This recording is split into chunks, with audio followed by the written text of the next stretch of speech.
Welcome back. 3 ರಾಜ್ಯಗಳಿಗೆ ಕರ್ನಾಟಕ, ಮಹಾರಾಷ್ಟ್ರ, ಗೋವಾ ರಾಜ್ಯದ ಪೊಲೀಸರಿಗೆ 400 ಕೋಟಿ ರೂಪಾಯಿ ಹೊತ್ತು ಸಾಗಿದ್ದ 2 ಟ್ರಕ್ಗಳು ಏನಾಯ್ತು, ಯಾರು ರಾಬರಿ ಮಾಡಿದ್ರು, ಅವರಲ್ಲಿ ನಿಜವಾಗ್ಲೂ 400 ಕೋಟಿ ಇತ್ತ ಅಥವಾ ಇನ್ನು ಜಾಸ್ತಿ ಇತ್ತ ಅನ್ನೋ ಟೆನ್ಷನ್ ಶುರುವಾಗಿದೆ. ಈ ಕೇಸ್ಗೆ ಒಂದು ಟ್ವಿಸ್ಟ್ ಸಿಕ್ಕಿದೆ. ಬೆಳಗಾವಿ ಎಸ್ಪಿ ಎಕ್ಸ್ಕ್ಲೂಸಿವ್ ಆಗಿ ರಿಪಬ್ಲಿಕ್ ಕನ್ನಡದ ಜೊತೆಯಲ್ಲಿ ಮಾತಾಡಿದರೆ 400 ಕೋಟಿ ರಾಬರಿ ಹೇಗಾಯ್ತು ಗೊತ್ತಾಗಿದ್ದು ಹೇಗೆ ಗೊತ್ತಾ? ಹಾಗಾದ್ರೆ 400 ಕೋಟಿ ರೂಪಾಯಿ ರಾಬರಿ ಆಗಿದೆ ಅಂತ ಅಕ್ಟೋಬರ್ ಆಗಿದ್ದು ಈಗ ಹೇಗೆ ಗೊತ್ತಾಯ್ತು? ಅದೇ ಇಂಟ್ರೆಸ್ಟಿಂಗ್. ಪತ್ರದ ಮೂಲಕ ಗೊತ್ತಾಗಿದೆ. ಅಕ್ಟೋಬರ್ 16, 2025 ಚೋರ್ಲಾ ಘಾಟ್ನಲ್ಲಿ 400 ಕೋಟಿ ರೂಪಾಯಿ ಇದ್ದಂತ 2 ಟ್ರಕ್ಗಳನ್ನ ರಾಬರಿ ಮಾಡಲಾಗಿತ್ತು. ಸಂದೀಪ್ ಪಾಟೀಲ್ ಅವರನ್ನ ಕಿಡ್ನಾಪ್ ಮಾಡಿ ಟಾರ್ಚರ್ ಕೊಡಲಾಗಿತ್ತು. ಆಮೇಲೆ ಹತ್ರನ ಬಿಟ್ಟು ಕಳಿಸಿದ್ರು.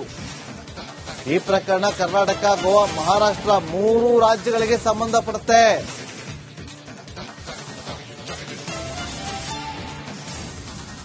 ದೇಶವೇ ಬೆಚ್ಚಿ ಬೀಳುವಂತ ಏನು ಒಂದು ಘಟನೆ ನಡೆದಿರುವುದು. ಪ್ರಮುಖವಾಗಿ ಚೋರ್ಲಾ ಘಾಟ್ನಲ್ಲಿ ಸುಮಾರು 400 ಕೋಟಿ ರೂಪಾಯಿ ದರೋಡೆ ಆಗಿದೆ ಅನ್ನೋ ನಿಟ್ಟಲ್ಲಿ ಮಹಾರಾಷ್ಟ್ರದ ನಾಸಿಕ್ ಪೊಲೀಸರು ಬೆಳಗಾವಿಯ ಎಸ್ಪಿ ಅವರಿಗೆ ಪತ್ರವನ್ನ ಬರೆದಿದ್ದಾರೆ. ಆ ಒಂದು ಪತ್ರದಲ್ಲಿ ಏನಿದೆ ಅನ್ನೋದ್ರ ಬಗ್ಗೆ ಅವರನ್ನ ಕೂಡ ನಾನು ಮಾತಾಡ್ತೀನಿ. ಸರ್, ಮಹಾರಾಷ್ಟ್ರದಿಂದ ಒಂದು ಪತ್ರ ಬಂದಿದೆ, ಏನಿದೆ ಸರ್ ಅದರಲ್ಲಿ? ಸೊ ಮಹಾರಾಷ್ಟ್ರದಿಂದ 6ನೇ ತಾರೀಕು ಒಂದು ಪತ್ರ ಬಂತು. ಅದು ನಮ್ಮಲ್ಲಿ 16ನೇ ತಾರೀಕು ರಿಸೀವ್ ಆಗಿದೆ. ನನ್ನ ಗಮನಕ್ಕೆ ಬಂದಿರೋ ಆ ಪತ್ರದಲ್ಲಿ ಏನಿದೆ ಅಂದ್ರೆ, ಸಂದೀಪ್ ದತ್ತ ಪಾಟೀಲ್ ಎಂದು ಒಂದು ವ್ಯಕ್ತಿಯನ್ನ ಅಕ್ಟೋಬರ್ 22ನೇ ತಾರೀಕು ಒಂದು ವಿರಾಟ್ ಗಾಂಧಿ ಎಂಬ ಸೂಚನೆ ಮೇರೆಗೆ ವಿಶಾಲ್ ನಾಯ್ಡು ಮತ್ತು ಒಂದು 3 ಜನ ಸೇರಿ ಕಿಡ್ನಾಪ್ ಮಾಡಿರೋದಾಗಿಯೂ, ಯಾಕೆ ಕಿಡ್ನಾಪ್ ಮಾಡಿದಾರೆ ಅಂದ್ರೆ ಹೇಳುವ ಸಂದರ್ಭದಲ್ಲಿ ಇವನು ಕಿಡ್ನಾಪ್ ಮಾಡಿರೋ ಸಂದೀಪ್ ದತ್ತ ಪಾಟೀಲ್ ಅನ್ನು ಹೊಡೆದು, ನೀವು ಈ 400 ಕೋಟಿ ರೂಪಾಯಿ ಇದರನ್ನು ರಾಬರಿ ಮಾಡಿದೆ ಅಂದ್ರೆ ಅವ್ರಿಗೆ ಡೌಟ್ ಬಂತು. ಅದಕ್ಕೆ ನಾನು 400 ಕೋಟಿ ರೂಪಾಯಿ ರಾಬರಿ ಮಾಡಿದೆನಂದ್ರೆ ಅವರು ನನ್ನನ್ನು ಹೊಡೆದಿದ್ದಾರೆ ಅಂತ ಹೇಳಿ ಒಂದು ಕಂಪ್ಲೇಂಟ್ ಅನ್ನು ಮಹಾರಾಷ್ಟ್ರನಲ್ಲಿ ಅವನು ನಾಸಿಕ್ ರೂರಲ್ ಡಿಸ್ಟ್ರಿಕ್ಟ್ ಅಲ್ಲಿ ಅವನು ರಿಜಿಸ್ಟರ್ ಮಾಡ್ತಾನೆ. ಅದಾದ್ಮೇಲೆ ಕಿಡ್ನಾಪ್ ಕೇಸಲ್ಲಿ ಒಂದು 5 ಜನವನ್ನ ನಾಸಿಕ್ ಪೊಲೀಸ್ ಅವರು ಅರೆಸ್ಟ್ ಮಾಡಿರೋದು ಕಂಡು ಬಂದಿರ್ತದೆ. ಸೊ ಇದರಲ್ಲಿ ಇವನು ಮಾಹಿತಿ ಕೊಟ್ಟಿದ್ದಾನಲ್ಲ, ಚೋರ್ಲಾ ಘಾಟ್ ಏರಿಯಾನಲ್ಲಿ ಒಂದು 400 ಕೋಟಿ ರೂಪಾಯಿಯನ್ನು ರಾಬರಿ ಆಗಿರೋದಾಗಿ ಇವನು ಮಾಹಿತಿ ಕೊಟ್ಟಿರೋದನ್ನು ನಮಗೆ ತಿಳಿಸಿದ್ದಾರೆ. ಅದು ಬಿಟ್ಟು ಆ ಪತ್ರದಲ್ಲಿ ಬೇರೆ ಯಾವುದು ಮಾಹಿತಿ ಇರೋದಿಲ್ಲ. ಸರ್, ಈಗ ಚೋರ್ಲಾ ಘಾಟ್ ಅಂದ್ರೆ ಬೆಳಗಾವಿ ವ್ಯಾಪ್ತಿ ಬರುತ್ತೆ. ಹಾಗಾಗಿ ತಾವೇನಾದ್ರೂ ತನಿಖೆ ಮಾಡ್ತೀರಾ ಅಥವಾ ಸ್ವಯಂ ಪ್ರೇರಿತವಾಗಿ ದೂರು ದಾಖಲು ಮಾಡ್ಕೊಂಡು ಅದಕ್ಕೇನಾದ್ರೂ ಅವಕಾಶ ಆಯ್ತಾ? ಸೊ ಇದರಲ್ಲಿ 2-3 ಅವಕಾಶ ಈ ಕೇಸಲ್ಲಿ ಇದೆ. ಒಂದು ಏನಂದ್ರೆ, ಫಸ್ಟ್ ಆಫ್ ಆಲ್ ಈ ರಾಬರಿ ಆಗಿಲ್ವಾ ಎಂಬುದ್ರ ಬಗ್ಗೆ ಐ ವಿಟ್ನೆಸ್ ಇರಲಿ, ವಿಕ್ಟಿಮ್ ಇರಲಿ, ಈ ಕಂಪ್ಲೇಂಟ್ ಯಾರು ಬಂದಿಲ್ಲ ಇದು ಬರ ನಮ್ಮ ಕಡೆ. ಇದರಲ್ಲಿ ಕಂಪ್ಲೀಟ್ಲಿ ಹಿಯರ್ಸೆ ಎವಿಡೆನ್ಸ್ ಆಕ್ಟ್ ಅಲ್ಲಿ ಹಿಯರ್ಸೆನಲ್ಲಿ ಬಾಯಿ ಮಾತಲ್ಲಿ ಒಬ್ಬರು ಹೇಳಿ ಒಬ್ಬರು ಕಿವಿ ಮಾತು ಮೂಲಕ ಒಂದು 4-5 ಜನ ಕಡೆಯಿಂದ ಬಂದು ಫೈನಲಿ ಬರುವ ಸಂದರ್ಭದಲ್ಲೇ ಎಫ್ಐಆರ್ ಮಾಡೋದಕ್ಕೆ ಬರೋದಿಲ್ಲ.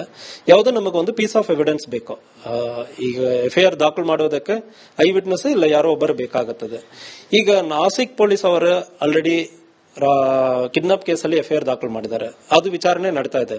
ಒಂದು ವೇಳೆ ಅವರಿಗೆ ಮಾಹಿತಿ ಬರೋ ಸಂದರ್ಭದಲ್ಲಿ 3 ಅವಕಾಶ ಇದೆ. ಒಂದು, ಅವರೇ ಎಫ್ಐಆರ್ ಅನ್ನು ದಾಖಲು ಮಾಡಿಕೊಂಡು ಇಲ್ಲಿ ಘಟನೆ ಅಲ್ಲಿ ಶುರು ಮಾಡಿ, ಮಹಾರಾಷ್ಟ್ರ ನಾಸಿಕ್ ಅಲ್ಲಿ ಶುರು ಮಾಡಿ ಬೆಲ್ಗಾಂ ಅಲ್ಲಿ ಮುಗಿಯುವ ಸಂದರ್ಭದಲ್ಲಿ 198 BNSS ಪ್ರಕಾರ ಎಲ್ಲಿ ಬೇಕಾದ್ರೆ ಎಫ್ಐಆರ್ ಅನ್ನು ದಾಖಲು ಮಾಡಿ ಅಲ್ಲಿನೇ ಟ್ರಯಲ್ ನಡೆಸೋದಕ್ಕೆ ಅವಕಾಶ ಇರ್ತದೆ. ಅವರೇ ಎಫ್ಐಆರ್ ಅನ್ನು ದಾಖಲು ಮಾಡುವ ಸಂದರ್ಭದ ಅದೇ ಕಂಪ್ಲೀಟ್ ಆಗಿ ಚಾರ್ಜ್ ಶೀಟ್ ಮಾಡೋದಕ್ಕೆ ಅವಕಾಶ ಇರ್ತದೆ. ಆಪ್ಷನ್ 2, ಒಂದು ವೇಳೆ ನಮ್ಮಲ್ಲಿನೇ ಸಂಪೂರ್ಣವಾಗಿ ಆಗಿರೋ ಸಂದರ್ಭದಲ್ಲಿ ನಾವು ಎಫ್ಐಆರ್ ಮಾಡೋದಕ್ಕೆ ರೆಡಿ ಇದೀವಿ. ನಮ್ಮ ಕಡೆ ಅವರು ಯಾವುದೇ ಒಂದು ಮಾಹಿತಿನೋ, ದೂರುದಾರನೋ, ಇಲ್ಲ ವಿಕ್ಟಿಮ್ನೋ, ಇಲ್ಲ ಐ ವಿಟ್ನೆಸ್ಸೋ ಯಾರೋ ಒಬ್ಬರ ಕಳಿಸುವ ಸಂದರ್ಭದಲ್ಲಿ ಅದು ಮಾಡುವುದಕ್ಕೂ ರೆಡಿ ಇದೀವಿ. ಆಲ್ರೆಡಿ ನಮ್ಮ ಲೋಕಲ್ ಸ್ಥಳೀಯ ಪೊಲೀಸರು ಖಾನಾಪುರ ಸಬ್ ಇನ್ಸ್ಪೆಕ್ಟರ್ ಬಿರಾದಾರ್ ಎಂಬುವರನ್ನು ನಾವು ಕಳಿಸಿದೀವಿ. ಅಲ್ಲಿ ಅವರ ನಾಸಿಕಲ್ಲಿ ಈಗ ಇದ್ದಾರೆ. ಸೊ ಒಂದು ವೇಳೆ ಅವ್ರ ಮಾಹಿತಿ ಕೊಡುವ ಸಂದರ್ಭದಲ್ಲಿ ನಾವು ಎಫ್ಐಆರ್ ಮಾಡೋದಕ್ಕೆ ರೆಡಿ ಇರ್ತೀವಿ.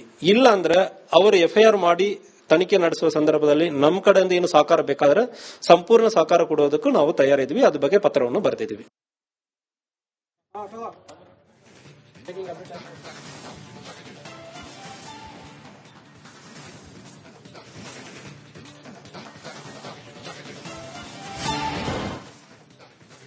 Welcome back. 3 ರಾಜ್ಯಗಳಿಗೆ ಕರ್ನಾಟಕ, ಮಹಾರಾಷ್ಟ್ರ, ಗೋವಾ ರಾಜ್ಯದ ಪೊಲೀಸರಿಗೆ 400 ಕೋಟಿ ರೂಪಾಯಿ ಹೊತ್ತು ಸಾಗಿದ್ದ 2 ಟ್ರಕ್ಗಳು ಏನಾಯ್ತು, ಯಾರು ರಾಬರಿ ಮಾಡಿದ್ರು, ಅವರಲ್ಲಿ ನಿಜವಾಗ್ಲೂ 400 ಕೋಟಿ ಇತ್ತ ಅಥವಾ ಇನ್ನು ಜಾಸ್ತಿ ಇತ್ತ ಅನ್ನೋ ಟೆನ್ಷನ್ ಶುರುವಾಗಿದೆ. ಈ ಕೇಸ್ಗೆ ಒಂದು ಟ್ವಿಸ್ಟ್ ಸಿಕ್ಕಿದೆ. ಬೆಳಗಾವಿ ಎಸ್ಪಿ ಎಕ್ಸ್ಕ್ಲೂಸಿವ್ ಆಗಿ ರಿಪಬ್ಲಿಕ್ ಕನ್ನಡದ ಜೊತೆಯಲ್ಲಿ ಮಾತಾಡಿದರೆ 400 ಕೋಟಿ ರಾಬರಿ ಹೇಗಾಯ್ತು ಗೊತ್ತಾಗಿದ್ದು ಹೇಗೆ ಗೊತ್ತಾ? ಹಾಗಾದ್ರೆ 400 ಕೋಟಿ ರೂಪಾಯಿ ರಾಬರಿ ಆಗಿದೆ ಅಂತ ಅಕ್ಟೋಬರ್ ಆಗಿದ್ದು ಈಗ ಹೇಗ್ ಗೊತ್ತಾಯ್ತು ಅದೇ ಇಂಟ್ರೆಸ್ಟಿಂಗ್. ಪತ್ರದ ಮೂಲಕ ಗೊತ್ತಾಗಿದೆ. ಅಕ್ಟೋಬರ್ 16, 2025 ಚೋರ್ಲಾ ಘಾಟ್ನಲ್ಲಿ 400 ಕೋಟಿ ರೂಪಾಯಿ ಇದ್ದಂತ 2 ಟ್ರಕ್ಗಳನ್ನ ರಾಬರಿ ಮಾಡಲಾಗಿತ್ತು. ಸಂದೀಪ್ ಪಾಟೀಲ್ ಅವರನ್ನ ಕಿಡ್ನಾಪ್ ಮಾಡಿ ಟಾರ್ಚರ್ ಕೊಡಲಾಗಿತ್ತು. ಆಮೇಲೆ ಹತ್ರನ ಬಿಟ್ಟು ಕಳಿಸಿದ್ರು. ಈ ಪ್ರಕರಣ ಕರ್ನಾಟಕ, ಗೋವಾ, ಮಹಾರಾಷ್ಟ್ರ 3 ರಾಜ್ಯಗಳಿಗೆ ಸಂಬಂಧಪಡುತ್ತೆ.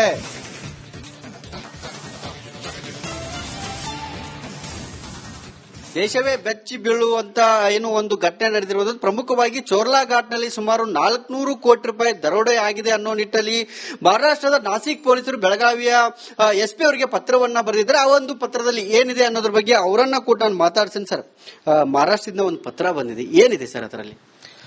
ಸೊ ಮಹಾರಾಷ್ಟ್ರದಿಂದ 6ನೇ ತಾರೀಕು ಒಂದು ಪತ್ರ ಬಂತು. ಅದು ನಮ್ಮಲ್ಲಿ 16ನೇ ತಾರೀಕು ರಿಸೀವ್ ಆಗಿದೆ. ನನ್ನ ಗಮನಕ್ಕೆ ಬಂದಿರೋ ಆ ಪತ್ರದಲ್ಲಿ ಏನಿದೆ ಅಂದ್ರೆ, ಸಂದೀಪ್ ದತ್ತ ಪಾಟೀಲ್ ಎಂಬ ಒಂದು ವ್ಯಕ್ತಿಯನ್ನ ಅಕ್ಟೋಬರ್ 22ನೇ ತಾರೀಕು ಒಂದು ವಿರಾಟ್ ಗಾಂಧಿ ಎಂಬ ಸೂಚನೆ ಮೇರೆಗೆ ವಿಶಾಲ್ ನಾಯ್ಡು ಮತ್ತು ಒಂದು 3 ಜನ ಸೇರಿ ಕಿಡ್ನಾಪ್ ಮಾಡಿರೋದಾಗಿಯೂ, ಯಾಕೆ ಕಿಡ್ನಾಪ್ ಮಾಡಿದ ಅಂದ್ರೆ ಹೇಳುವ ಸಂದರ್ಭದಲ್ಲಿ ಇವನು ಕಿಡ್ನಾಪ್ ಮಾಡಿರೋ ಸಂದೀಪ್ ದತ್ತ ಪಾಟೀಲ್ ಅನ್ನು ಹೊಡೆದು, ನೀವು ಈ 400 ಕೋಟಿ ರೂಪಾಯಿ ಇದರನ್ನು ರಾಬರಿ ಮಾಡಿದೆ ಅಂದ್ರೆ ಅವ್ರಿಗೆ ಡೌಟ್ ಬಂತು.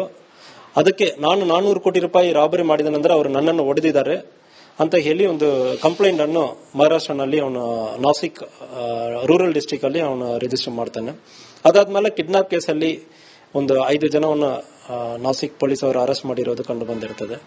ಸೊ ಇದರಲ್ಲಿ ಇವನ ಮಾಹಿತಿ ಕೊಟ್ಟಿದ್ದಾನಲ್ಲ, ಚೋರ್ಲಾಘಾಟ್ ಏರಿಯಾನಲ್ಲಿ ಒಂದು 400 ಕೋಟಿ ರೂಪಾಯಿಯನ್ನು ರಾಬರಿ ಆಗಿರೋದಾಗಿ ಇವನು ಮಾಹಿತಿ ಕೊಟ್ಟಿರೋದನ್ನು ನಮಗೆ ತಿಳಿಸಿದ್ದಾರೆ. ಅದು ಬಿಟ್ಟು ಆ ಪತ್ರದಲ್ಲಿ ಬೇರೆ ಯಾವುದು ಮಾಹಿತಿ ಇರೋದಿಲ್ಲ. ಸರ್, ಈಗ ಚೋರ್ಲಾಘಾಟ್ ಅಂದ್ರೆ ಬೆಳಗಾವಿ ವ್ಯಾಪ್ತಿ ಬರುತ್ತೆ. ಹಾಗಾಗಿ ತಾವೇನಾದ್ರೂ ತನಿಖೆ ಮಾಡ್ತೀರಾ ಅಥವಾ ಸ್ವಯಂ ಪ್ರೇರಿತವಾಗಿ ದೂರು ದಾಖಲು ಮಾಡ್ಕೊಂಡು ಅದಕ್ಕೇನಾದ್ರೂ ಅವಕಾಶ ಆಯ್ತಾ? ಸೊ ಇದರಲ್ಲಿ 2-3 ಅವಕಾಶ ಈ ಕೇಸಲ್ಲಿ ಇದೆ. ಒಂದು ಏನಂದ್ರೆ, ಫಸ್ಟ್ ಆಫ್ ಆಲ್ ಈ ರಾಬರಿ ಆಗಿಲ್ವಾ ಎಂಬುದು ಬಗ್ಗೆ ಐ ವಿಟ್ನೆಸ್ ಇರಲಿ, ವಿಕ್ಟಿಮ್ ಇರಲಿ, ಈ ಕಂಪ್ಲೇಂಟ್ ಯಾರು ಬಂದಿಲ್ಲ ಇದು ಬರ ನಮ್ಮ ಕಡೆ. ಇದರಲ್ಲಿ ಕಂಪ್ಲೀಟ್ಲಿ ಹಿಯರ್ಸೆ ಎವಿಡೆನ್ಸ್ ಆಕ್ಟ್ ಅಲ್ಲಿ ಹಿಯರ್ಸೆನಲ್ಲಿ ಬಾಯಿ ಮಾತಲ್ಲಿ ಒಬ್ಬರು ಹೇಳಿ ಒಬ್ಬರು ಕಿವಿ ಮಾತು ಮೂಲಕ ಒಂದು 4-5 ಜನ ಕಡೆಯಿಂದ ಬಂದು ಫೈನಲಿ ಬರುವ ಸಂದರ್ಭದಲ್ಲೇ FIR ಮಾಡೋದಕ್ಕೆ ಬರೋದಿಲ್ಲ. ಯಾವುದೋ ನಮಗೊಂದು ಪೀಸ್ ಆಫ್ ಎವಿಡೆನ್ಸ್ ಬೇಕು. ಈಗ FIR ದಾಖಲು ಮಾಡೋದಕ್ಕೆ ಐ ವಿಟ್ನೆಸ್ ಇಲ್ಲ ಯಾರೋ ಒಬ್ಬರು ಬೇಕಾಗುತ್ತದೆ.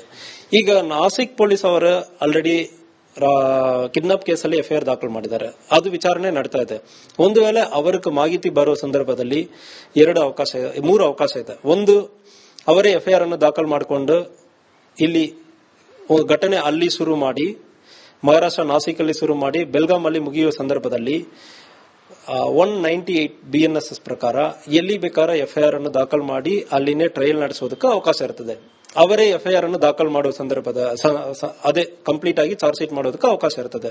ಆಪ್ಷನ್ 2, ಒಂದು ವೇಳೆ ನಮ್ಮಲ್ಲಿನೇ ಸಂಪೂರ್ಣವಾಗಿ ಆಗಿರೋ ಸಂದರ್ಭದಲ್ಲಿ ನಾವು FIR ಮಾಡೋದಕ್ಕೆ ರೆಡಿ ಇದೀವಿ.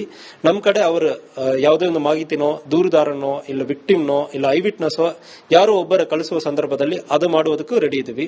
ಆಲ್ರೆಡಿ ನಮ್ಮ ಲೋಕಲ್ ಸ್ಥಳೀಯ ಪೊಲೀಸರು ಖಾನಾಪುರ ಸಬ್ ಇನ್ಸ್ಪೆಕ್ಟರ್ ಬಿರಾದಾರ್ ಎಂಬುವರನ್ನು ನಾವು ಕಳಿಸಿದೀವಿ. ಅಲ್ಲಿ ಅವರ ನಾಸಿಕಲ್ಲಿ ಈಗ ಇದ್ದಾರೆ. ಸೊ ಒಂದು ವೇಳೆ ಅವ್ರ ಮಾಹಿತಿ ಕೊಡುವ ಸಂದರ್ಭದಲ್ಲಿ ನಾವು FIR ಮಾಡೋದಕ್ಕೆ ರೆಡಿ ಇರ್ತೀವಿ. ಇಲ್ಲ ಅಂದ್ರೆ ಅವರು FIR ಮಾಡಿ ತನಿಖೆ ನಡೆಸುವ ಸಂದರ್ಭದಲ್ಲಿ ನಮ್ಮ ಕಡೆಯಿಂದ ಏನು ಸಹಕಾರ ಬೇಕಾದ್ರೆ ಸಂಪೂರ್ಣ ಸಹಕಾರ ಕೊಡೋದಕ್ಕೂ ನಾವು ತಯಾರಿದ್ವಿ. ಅದ್ರ ಬಗ್ಗೆ ಪತ್ರವನ್ನು ಬರೆದಿದ್ದೀವಿ.